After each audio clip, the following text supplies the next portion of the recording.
Look, I want this corruption to really be looked into because the corruption is my face got disfigured.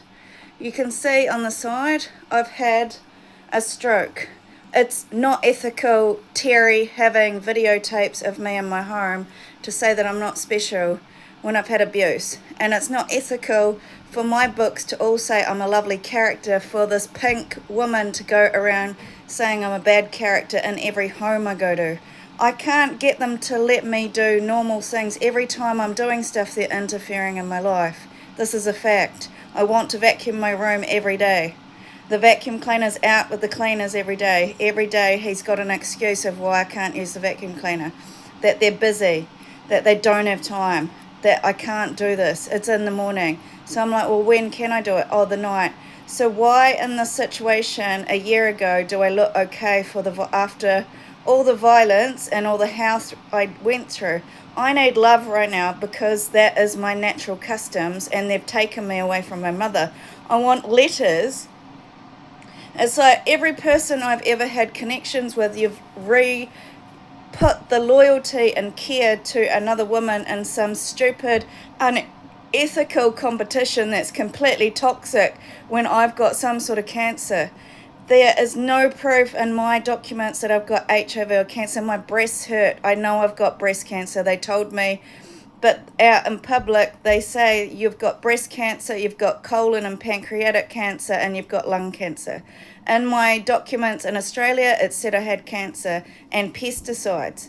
And just as that happened, they drowned me in a dirty river from the Indian Ganges to take away a business that I built. And I'm saying, you put me under oppression, then lawyers' oppression, and then filming me and blackmailing me in my room. And I'm saying, you're not special, though. What you're doing is a crime. And I'm fighting it because if I've got going to die, I'm fighting for a world for my nieces to understand that their auntie wanted them to have a beautiful life and that this has been my life cut short for these really vicious, annoying assholes down in Christchurch getting together. This is our queen, in a massive fascist regime. And it's all been, there's no transparency. The transparency is filming me every day illegally, and it's raping my soul. It's not letting somebody breathe when they need privacy after abuse. And where's my medical neglect? If they are leaving me this long without medical attention, this joker's mother, it's like, how am I meant to survive? They don't want me to survive. They're making me keep withering away my cancer. I need cancer treatment. And you're not letting me live in a home. You've got these books outcasting me of homes, but nobody I've lived with has given me bad references. Always this France cop comes in and causes me problems when I live somewhere.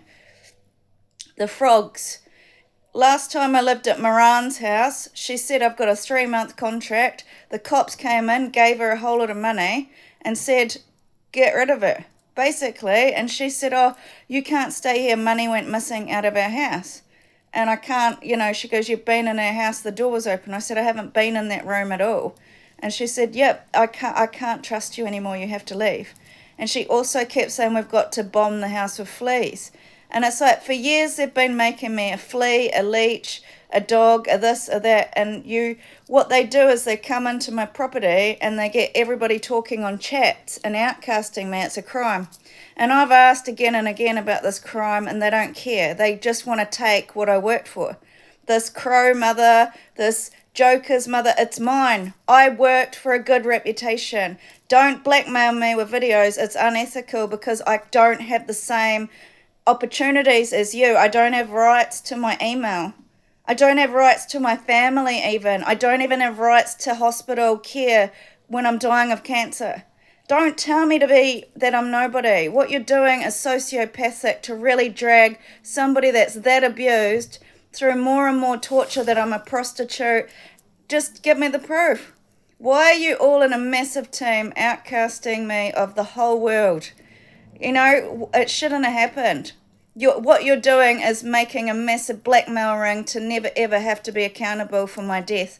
I was not that bad a year ago, and the year before that, I just had immunity issues. I went to the doctors a lot. She said she thinks I had multiple sclerosis because for about 3 days, every month or so, I would get bouts of sickness and get really, really sick in turn. And then I'd come normal again. And it's in my diaries. And I was documenting it on videos because I was really worried about myself.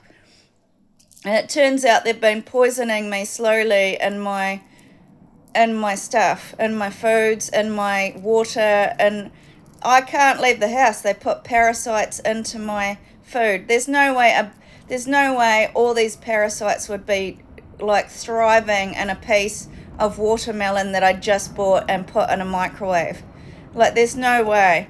They don't grow parasites. Like, if a fly was going to lay eggs, it would not be in a microwave. Like, I don't know how these people are getting into my stuff all the time. And so why should I have to fight cancer? Because they don't want to take accountability and have an investigation about the crime and the criminal. And they found opiates in my food when I just went down the road to have some noodles at Five Grace. So Five Grace has been poisoning me, and that's not the only place around Auckland. They're all poisoning me, all these Asian restaurants. I don't know if it's Japan or China, but I definitely have lost my land, and Amelia has the right to my land, and I've got no rights to visas overseas or in this country. This is violence. You can't just leave somebody with cancer with no rights to a future. Like, you can't. It's like, what did I do to deserve it? I've got every right to have the same opportunities in life because I've done all this education. I've done a small business course. I've done graphic design. I've done counseling, and I've done all these other things to do. But you would rather somebody like all these men that are losers in society go ahead than me, just as long as you keep this penguin girl queen. And it's like, what about me? I have a right to see my family if I've been abused. I want letters to ask why I'm not allowed to see my family. Like, why? Why, if I'm dying of cancer, do I have to be alone? I'm sure they don't hate me that much unless you're just constantly hiding all this violence of sex and making it I'm dirty, but I'm not. They take away the right to vacuuming in this house. Like, every time I've tried to get a vacuum cleaner, there's excuses after excuses after excuses. It's toxic, and it's got Care Bears all over it. Beer everywhere. Everywhere I go, this bear follows me and stops me from having the support I need. And at this stage, it's like, you're not cute and pretty anymore. It's not cute. Stop. What I don't like is these girls think they're culture queens, but all they are is a pretty face. They don't have the lingo. I said it's not fucking cute anymore, so she's made a whole video that I'm ugly and made all these K-pops. You're not cute anymore. I've really had enough about it. Like, I'm labouring for this girl for free. She's got a book oppressing me. She's oppressed me in the internet that Are You Okay for years. I want my rights back off these women. It's not fair to take me out and pay billions and billions of dollars for a visa of this country and kill me. And then they're denying me the right to visa anywhere else in the world. How is that fair? Do you still like K-pop? I'm just an innocent victim. It's like, you may be pretty, but they're the cunning ones. I haven't done anything wrong to these women.